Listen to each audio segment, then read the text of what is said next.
Manny est peut-être le meilleur exemple de discontinuité dans le monde de la pensée. C'est-à-dire que pour lui, le monde était vraiment divisé, bien, esprit, mal, matière, et la seule façon d'avoir un salut, c'était comme radical, c'est-à-dire qu'il fallait un pardon absolu, il fallait être essentiellement purifié totalement. Et ça s'oppose à ce qu'on pourrait appeler la continuité, le spectre. Euh, Dans d'autres termes aussi, par exemple, chez Marx, on dit qu'il y a un Marx évolutionniste et un Marx révolutionniste, c'est-à-dire chez Marx, le passage vers le communisme, qui est essentiellement le socialisme, c'est-à-dire qui est de se mettre ensemble. Autrement dit, le passage vers la coopération est une évolution naturelle, mais il y a aussi des révolutions dans l'histoire qui peuvent arriver à différents moments pour différentes raisons, qui sont des bons. Et donc, chez certains penseurs, c'est pas nécessairement irréconciliable les deux points de vue. Par contre, si on regarde certaines choses avec précision, on est un petit peu obligé de prendre position. Par exemple, on pourrait dire qu'il y a une discontinuité entre la glace, l'eau et la vapeur. Je viens de réaliser qu'il y a full vapeur dans la vidéo. Je l'avais pas vu. J'étais trop concentré, mais c'est la... C'est juste un humidificateur, c'est juste la diffusion. Bon, ça va être moins pire. Je vais le tasser un peu de l'écran. Mais, c'est le vent qui fait que ça revient. C'est pas grave. OK. Et donc, par exemple, si tu prends justement les différents états de la matière, comme mettons l'eau solide qui devient de l'eau liquide et qui devient de l'eau gazeuse en forme de gaz, en forme de nuage, en forme de bruine, brume, etc. Euh, on peut dire qu'il y a des discontinuités évidentes. Il y a comme trois états, puis ils sont distincts. Par contre, les moments où l'un passe d'un état à l'autre ne sont pas des points précis, mais des deltas. Je ne me souviens pas des chiffres exacts, là. J'avais étudié ça à l'époque en sciences pures au cégep, mais mettons qu'au lieu que de dire la glace devient de l'eau à zéro, en réalité, c'est entre comme moins 0,1 puis plus 0,2. Puis il y a comme un 0,3 où ça se passe. Quelque chose comme ça. T'sais. C'est des détails. Et moi, je suis plus du côté du continuum. Puis je pense que c'est parce que d'un point de vue spirituel, j'arrive à l'évidence, notamment à cause de la méditation, puis c'est là où je veux en venir dans cette vidéo-ci, j'arrive à l'évidence que la matière et l'esprit sont une seule et même chose. Puis on le voit notamment dans la façon que notre esprit deal avec la matière et avec les pensées, par exemple, et que c'est la même façon. Donc, autrement dit, méditer, essentiellement, c'est la même façon. C'est sûr qu'il y a beaucoup de techniques de méditation. Il y a des techniques il y a des concentrations qui ressemblent à de la méditation, qui s'y rapprochent. Tu sais, on pourrait le voir comme différentes étapes, encore une fois. Comme, mettons, je sais pas moi, de la concentration d'abord, ensuite, une concentration sur certains centres qui font que la pensée arrête. Mais une concentration pure peut le faire, par exemple. Un athlète qui est complètement concentré dans sa nage peut ne pas penser, avoir un vide, parce qu'il est complètement dans le flow, complètement dans le focus. Et donc, c'est un peu la même affaire que l'état recherché en méditation, tu sais. Mais tu peux aussi avoir la personne qui est seulement capable de le faire en étant en zazen, assis, tu sais, avec la pénombre, il faut que ça soit noir, il faut qu'il n'y ait pas de son, etc. Et après, tu as ce qu'on pourrait appeler la contemplation, qui est d'être capable de continuer à méditer malgré qu'on garde les yeux ouverts, et même, finalement, continuer à méditer tout le temps, même en faisant des actions, et qui ressemble un peu à la concentration du sport au début, mais là, qu'on pourrait plus dire, par exemple, un maître réalisé qui est comme tout le temps en méditation, peu importe ce qu'il fait. On pourrait le voir comme des étapes d'ascension. Mais si on regarde les techniques concrètes, mettons qu'on dit le but, c'est de ne pas avoir de pensée en méditation. Une des premières erreurs de débutant d'une personne qui va faire de la méditation, ça va être de chercher à réprimer sa pensée. Et donc, le processus de non-pensée va devenir une lutte contre la pensée. Et ça ne marchera pas parce que, autrement dit, tu vas être en train de penser au fait de ne pas penser. L'autre extrême, dans le continuum, serait de dire je sais pas moi, j'aime le popcorn. Est-ce qu'on a du popcorn dans l'armoire? Peut-être qu'il faudrait que je fasse une épicerie demain. Qu'est-ce que j'ai besoin d'autre pour l'épicerie? Puis là, tu es parti dans la pensée. Tu as comme participé à la pensée activement. Et donc, entre chercher à réprimer j'aime le popcorn, je veux pas de pensée, et j'aime le popcorn, puis là, enchaîner une série d'idées avec ça, il y a l'espèce d'état qu'on appelle celui de l'observateur, qui est souvent défini comme le détachement, qui est essentiellement comme la pensée passe. Et donc, le contenu de la pensée est moins important que l'attitude par rapport à elle. Donc, la pensée peut avoir, je ne sais pas, moi, mettons, une image sexuelle plus perverse que là, ça éveille de la culpabilité. Ben là, justement, c'est de faire en sorte qu'on n'ait pas cette culpabilité-là qui va chercher à la réprimer ou la tendance perverse à embarquer dedans, faire « j'aime ça », tu sais. C'est comme de l'accepter au même titre, cette pensée-là, que popcorn. Et donc, dans le processus où la pensée est comme un peu laissée passer, eh bien, la pensée se calme. Et là, on arrive dans des états où on se rend compte qu'on vient de ne pas penser pendant un certain temps. Euh, Évidemment, il y a toujours l'espèce de paradoxe de réaliser la non-pensée, mais si tu penses, encore une fois, à la non-pensée, tu n'es plus dedans.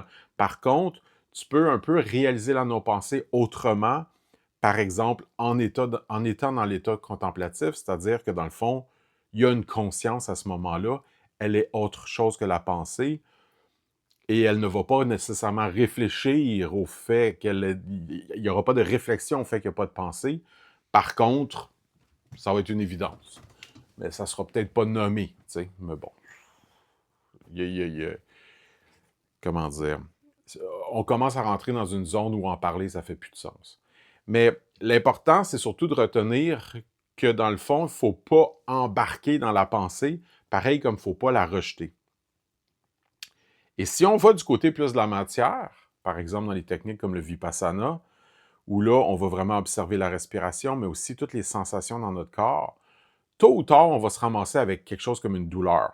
Tu sais, à un moment donné, il va y avoir comme une espèce de point dans le dos, quelque chose qui va nous faire mal.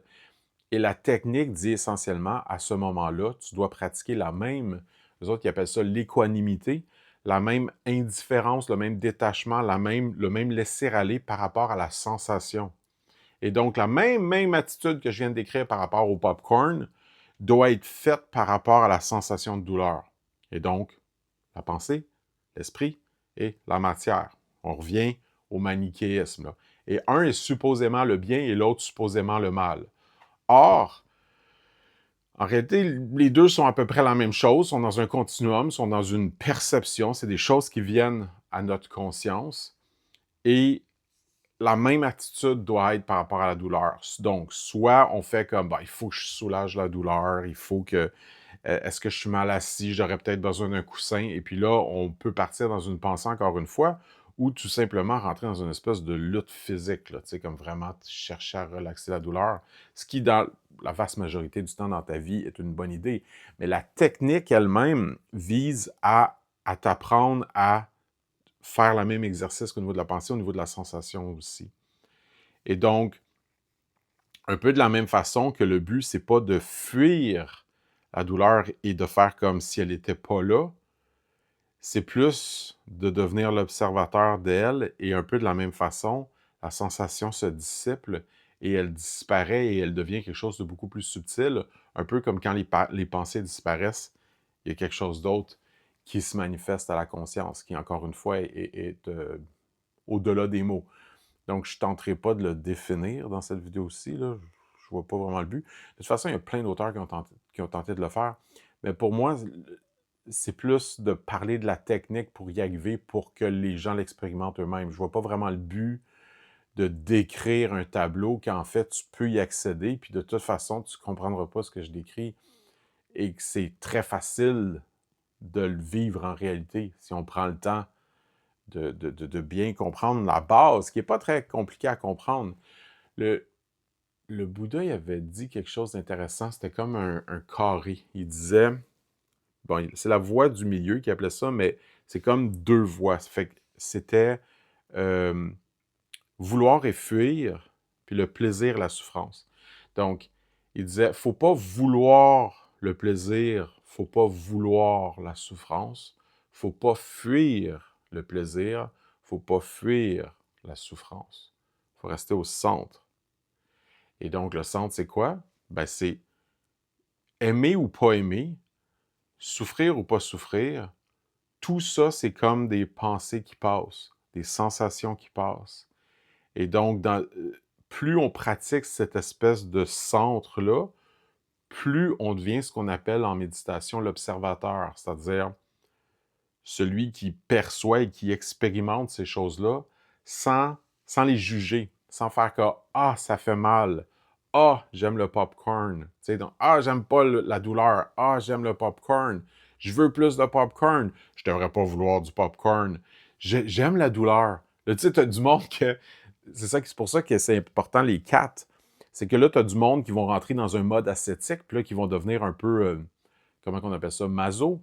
Et donc là, ils vont vouloir la douleur, puis ils vont percevoir, dans le fond, leur capacité à percevoir, à tolérer de la douleur, comme une forme d'exploit spirituel, qu'en fait, c'est la même affaire que de vouloir du plaisir, que de s'accrocher à un plaisir qui va faire qu'on ne sera plus l'observateur, mais qu'on va juste courir après. Et donc, on court après la douleur, ou on fuit le plaisir, parce que là, on pense que le plaisir, c'est pas bon, parce que le plaisir, c'est méchant, c'est les sens, c'est les péchés capitaux, c'est whatever. Et donc là, on fuit le plaisir, parce qu'on veut plus de plaisir, parce qu'on pense que le plaisir nous empêche d'être spirituel, mais c'est pas le plaisir. Fuir la souffrance, ça fait la même affaire. Vouloir le plaisir, vouloir la souffrance aussi. Et donc, cette équanimité, cette espèce de position neutre-là, c'est elle qui va nous permettre de méditer à défaut d'une absence de mots. Et là où je veux en venir, puis je vais essayer de conclure là-dessus, parce que vous n'avez peut-être pas compris pourquoi j'ai commencé en parlant du manichéisme, mais c'est que pour moi, avant de commencer la vidéo, souvent j'ai une pensée qui me donne envie de partir la vidéo, puis c'était juste de me dire, ben, tu vois, quand on fait la méditation, que ce soit au niveau des sensations, des pensées, on voit le continuum.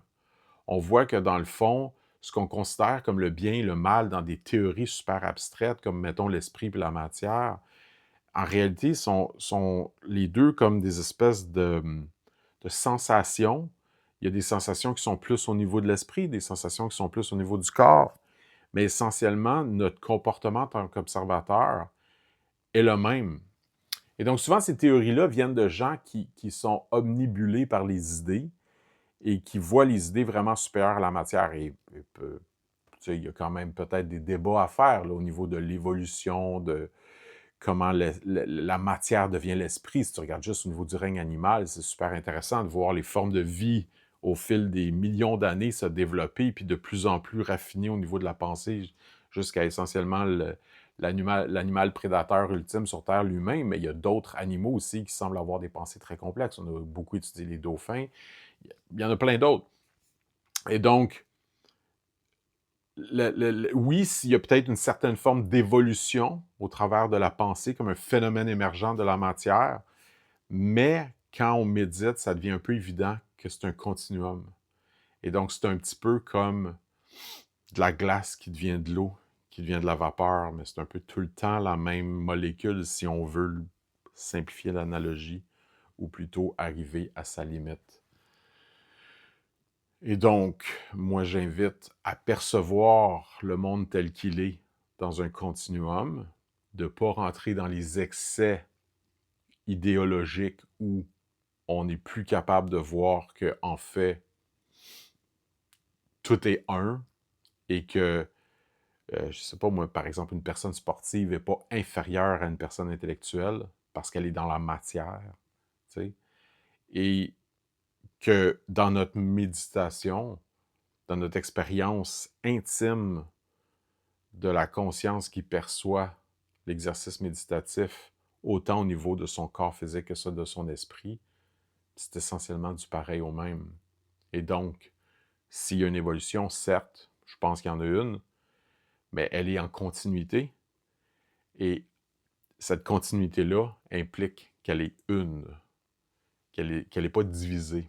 Et donc, le bien et le mal ne sont pas des absolus irréconciliables. Au contraire, ils sont une seule et même chose dans un processus d'évolution. Et donc, oui, si on va au plus profond de la matière, on peut découvrir d'immenses souffrances. Ça peut être beaucoup plus douloureux un nœud dans le dos que juste une pensée. C'est encore drôle, hein, on s'entend? Mais là, ça a plus rapport à l'astral, à mon avis, mais ça, c'est de la théosophie. Trop compliqué de rentrer là-dedans. Mais le monde des émotions est un peu justement entre les deux. C'est ce qu'on appelle l'astral en théosophie. L'astral fait référence au fait que c'est le monde des rêves. C'est que le monde des émotions, c'est essentiellement le monde des rêves. C'est comme la même chose. C'est un monde qui est à peu près exactement entre le monde de la pensée et le monde de la matière. Et donc, ce monde-là est capable d'aller justement très proche de la matière, très proche de la souffrance, et de ramener ça au niveau de la pensée. Et on a à cette étape-là des affaires comme la libido, là, les énergies fondamentales qui s'expriment, comme Freud en parlait, puis qu'on réprime, qui deviennent des névroses dans la pensée. Mais encore une fois, c'est un peu toute la même affaire qu'un nœud dans ton dos. Bref.